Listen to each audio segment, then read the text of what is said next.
What's up, gamers? Dreamcastguy here, and it's Top 10 Thursday. You guys know I absolutely love RPGs, turn-based, strategy, just anything. Role-playing games are totally my jam, but specifically I love JRPGs. The retro kind, like Final Fantasy, where you're just trying to go around, grind, get stronger, and eventually defeat some super cool enemies. But you know what? There's always been a little bit of a weird skew, which is that obviously, Square-Enix is the king of this genre. It's not even a competition. They invented Final Fantasy and Xenogears and Chrono Trigger, so everybody else is trying to compete in their arena. So today, just to try and challenge myself, I want to try and count down the absolute best RPGs that are made by everybody except Square-Enix. Number 10. Ni no Kuni.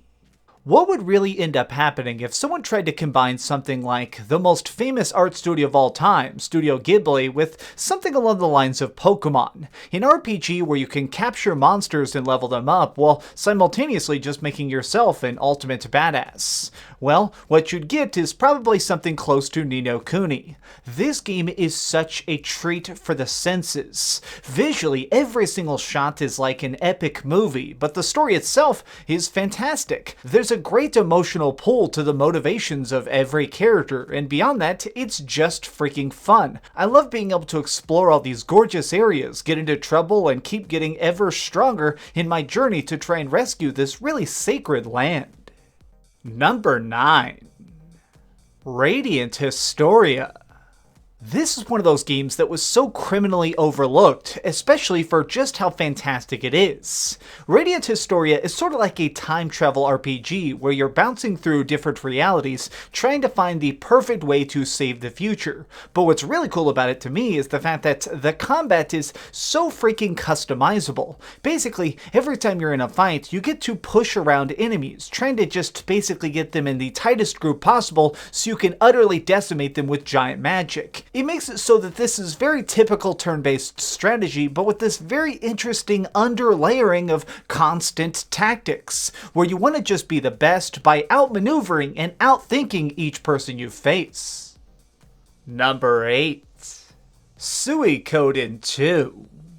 Recently, over the course of the last couple of years, there's been this massive uprising of fans of ultra-hard games. People who are willing to be challenged at every single part of every game they play. In Suikoden II, it was way ahead of its time. This is an RPG, but one that, in my opinion, can be absolutely brutal at times. But that's actually part of the story. There is this massive war going on, and you're trying to play your own part of it. But within this, you're still just a normal soldier. You're somebody trying to endure their own place in this world. Being tough enough to take on that next boss and progress through this incredibly epic story is a real true test of strength. You want to be strong enough mentally and physically to survive that next boss fight, and it's something that I feel like has never been fully replicated. Number 7. Lost Odyssey. Anybody who's ever done some real research on this project realizes that I'm sort of bending the rules by adding it, because this was actually created by the people who invented Final Fantasy. He even has the same freaking composer for all the amazing soundtrack pieces. But even still, it has a very different flavoring to it. It's a lot darker, and in my opinion, it has a lot more really brilliant plot twists to it. In this, you're playing as a man with amnesia who's trying to figure out where he's going and what's going on. But along with this, I really like the combat system. I like the battles because they really do feel like very retro turn-based stylings, while simultaneously being very, very modern. And let's not just ignore the fact that the graphics are brilliant. Number 6. Legend of Dragoon. The early PlayStation 1 era was really a renaissance for turn-based games, these really cool RPGs that managed to try and explore different concepts of such a simple design mechanic. But this one, Legend of Dragoon, I really like it the most of a lot of these games that came out during that time period because it tried to make it where you couldn't just set the controller down, you had to constantly be on your toes. Because every time you decided to hit an enemy, you needed to be ready to hit an action button. This could make it where you could actually chain together multiple attacks in every single strike. And that sounds like a small change, but it was something that was very, very neat. When you couple this together with the element system, where you constantly tried to exploit the weakness of particular enemies, it made it where there was this really delicate dance of trying to properly exploit everybody's weakness. And this really just goes so nicely with the fact that the game itself has a really cool story. I love trying to unlock all these ancient relics and learn about the history of this fictional world, and it really made me just excited for every new chapter I unlocked. Number 5. Earthbound.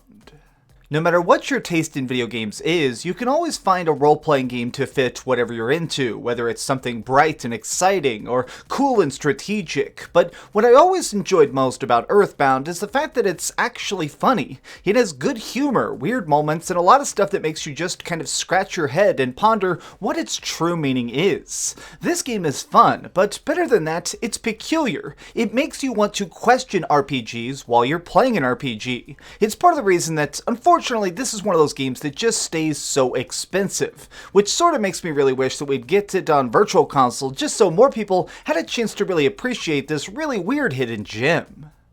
Number 4. Golden Sun.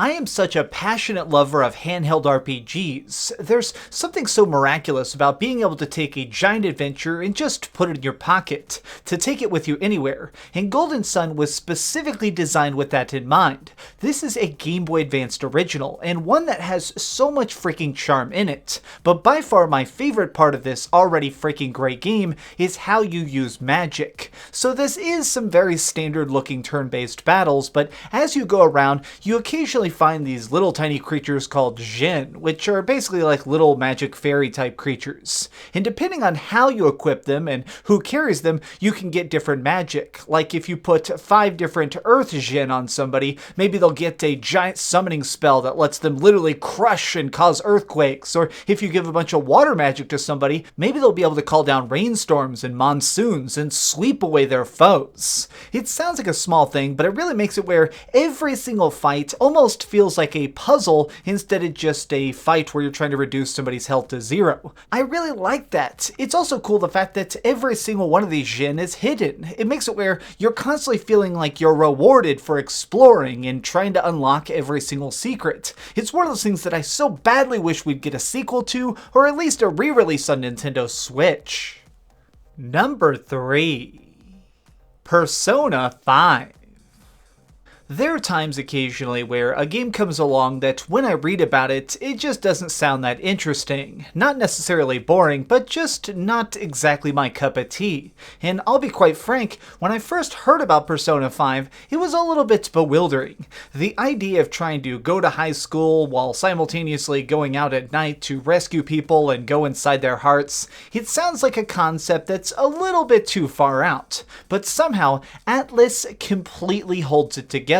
Persona 5 is a 100-hour-long RPG that does not waste a single second. Whether you're trying to dominate hearts, do that next big heist, checking your email, or just hanging out with your friends to upgrade your friendship levels. It is all so well composed. I'll be honest, even though I've already beaten the game, I've thought about doing a second 100-hour-long playthrough just so I can see all the stuff that I maybe missed. There are so many loads of details in every single frame of this game that it's nearly addictive just to see it all unfold. Number 2. Grandia.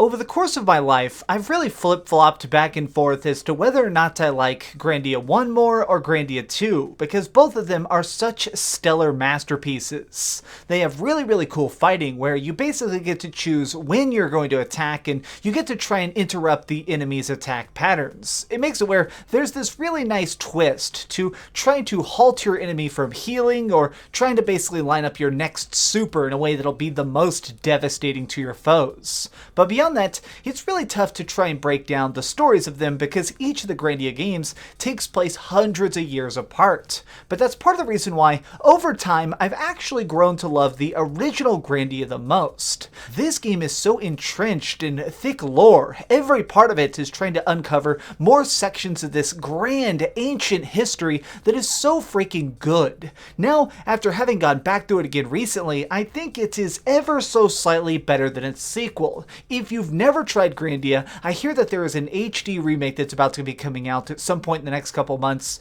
You absolutely need to buy it. It'll be the ultimate treat to yourself. Number 1. Skies of Arcadia.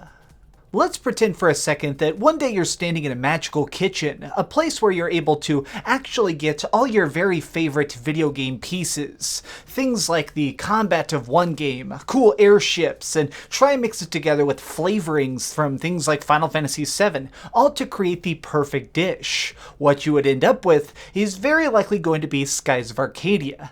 This game is epic to its very core. You are actually fighting gods at some points. And to top it all off, there's actually multiple styles of gameplay in this. There's exploration, there's cool minigames, there's ground combat when you're going through dungeons, and also huge airship battles where you're actually circling each other and trying to blow each other to bits. But along with this, there's just so much freaking mystery to it. What is this world? How are continents flying? And what exactly is truly going on the surface? I would pay $1 million for a sequel to this game just to see another ounce of Skies of Arcadia. But until then, I just have to declare this the very best RPG not by Square-Enix. Did your favorite RPG not make the list? Got an idea for a future top 10? Leave it in the comments down below. If you enjoyed this video, please give it a like, share with your friends, and subscribe if you haven't already. But do me the biggest favor of all and keep dreaming. And yes, before you say it down in the comments section, I've seen a lot of different YouTubers do this style of top 10, but I wanted to try and do my own spin on it because I love RPGs. So if I accidentally said one of the games they said, well, there's only so many you could pick from.